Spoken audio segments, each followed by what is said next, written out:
मीरपुर माथेले जे वकीलन पारां सिंधुअ ते ठहंदड़ कैनाल वारे मंसूबे ऐं कराची बार जे सदर ते हमले वारे अमल खिलाफ मीरपुर माथेलो बार जे वकीलन पारां सिंधुअ ते ठहंदड़ कैनालन वारे मंसूबे ऐं कराची जे बार जे सदर ते हमले वारे अमल खिलाफ अदालती कार्रवाई जो बाइकाट करे एहतिजाज कयो आहे। आमिर वड़ाइच साहब जे मथां जेको हमलो थियो आहे उन जी मीरपुर माथेलो बार पुरज़ोर मुज़ामत करे थी। असां पंहिंजे वकीलनि सां गॾु आहियूं ऐं हीउ जेको हमलो सिर्फ़ु आमिर वड़ाइच ते नाहे, सिंध जे सभिनी वकीलनि ते हमलो आहे, पाकिस्तान जे सभिनी वकीलनि ते हमलो आहे, जंहिंजी मीरपुर माथेलो बार पुरज़ोर मुज़ामत करे थी। असां पंहिंजे वकील दोस्त ऐं सभु वकीलनि सां गॾु आहियूं। असां मरण ऐं जीअण जो साथ ॾियण जो वचन कयूं था। असां उन सां गॾु आहियूं ऐं हीउ हमिलो सिर्फ़ु न सिर्फ़ु असांखे कमज़ोर करण ख़ातिर वफ़ाक़ खां जेके अची करे हिते असांखे पंहिंजो कनि था, कमज़ोर करणु चाहिनि था, कैनालनि खां ही हटी वेंदा।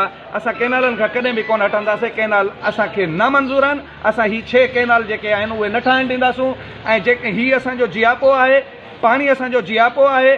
जेकॾहिं असांजो पाणी खसियो वियो असां ही बॉर्डर बंदि कंदासीं। असां अॻु में बि वकील जेको आहे दोस्त ऐलान करे चुका आहियूं। मुख़्तलिफ़ बारनि जा वकील जेके प्रेसिडेंट आहिनि, घोटकी बार, मीरपुर माथेलो बार, ॾहिरकी बार, ओबाड़ो बार, असांजी जेका डिस्ट्रिक्ट घोटकी जा जेके बि बारूं आहिनि उन्हनि अॻु में बि ऐलान करे छॾियो आहे असां बॉर्डर ते वञी करे उते धरणो हणंदासीं। जेतिरे ताईं कैनालनि खां हथु न खणंदी वफ़ाक़ एतिरे ताईं असांजो धरणो जारी रहंदो। बाक़ी जेको आमिर वड़ाइच ते कराची बार जे प्रेसिडेंट ते हमिलो जेको थियो आहे उहो उन जी पुरज़ोर मुज़ामत कयूं था ऐं असां पंहिंजे वकीलनि सां गॾु आहियूं ऐं साथ ॾियण जो वचन कयूं था। सिंधु दरिया मां 6 कैनाल कढण वारो मंसूबो असांखे कंहिं बि हालत में क़ाबिल क़बूल नाहे। सिंधु दरिया असांजो जियापो आहे। 6 कैनाल ठाहिण जो मंसूबे खे रद्द कयूं था। उन्हनि चेतावो ॾिनो त जेकॾहिं सिंधुअ ते ठहंदड़ कैनाल मंसूबो ख़तम न कयो वियो त असीं घोटकी ज़िले जी बार जा वकील सिंध पंजाब बॉर्डर खे बंदि कंदासीं। उन्हनि चयो त हीउ हमिलो रुॻो आमिर वड़ाइच वकील ते नाहे पर सॼी सिंध ऐं पाकिस्तान जे वकीलनि मथां आहे। असां मीरपुर माथेलो बार जा वकील साणस गॾु आहियूं। असीं इन अमल ख़िलाफ़ सख़्त लफ़्ज़नि में मज़म्मत करियूं था। उन्हनि चयो त वफ़ाक़ सरकार वकीलनि मथां हमला कराए असांखे कमज़ोर करण थी चाहे।